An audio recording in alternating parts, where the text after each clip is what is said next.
In this video, I will show you how to add sound waves like this into your music videos that bounce nicely with the rhythm of your song. And the tool that I'll be using in this video is 100% free. So there will be no watermarks. You can download it for free. But that being said, we've got a lot to cover, so let's dive right into it.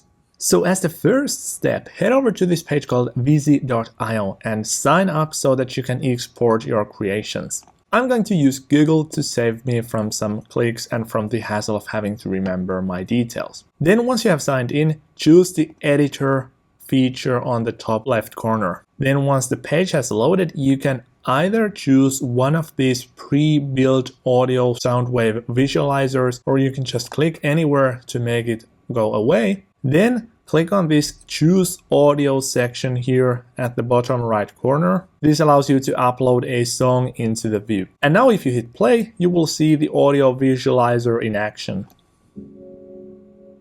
And you can scroll here. And now you can customize absolutely everything here. So for instance, here on the right hand side, you are seeing these different audio visualizer spectrum objects. So for instance, we could do something like this. It will override this previous one with this kind of a bar chart or whatever this is called. Then you can alter the image, you can add a new one, you can change the particle type, the particle color. And I think that the best way to try this out is basically just going out there and messing around with these settings.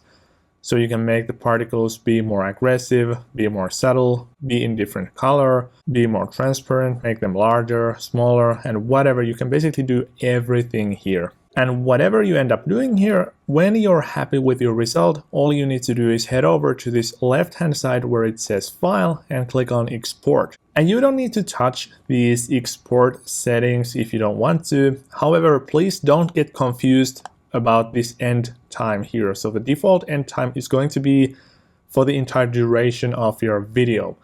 But I have changed it to be 5. So this means that I'm rendering only the first 5 seconds of this music video that I just generated because I didn't want to wait for like 30 minutes. Nonetheless, once you have exported it, it's going to download and you can play your track. And there we have it. So this is how you can create a nice audio visualizer for your music video that is entirely free. There are no watermarks, and you can customize everything in the view to make it look like yours.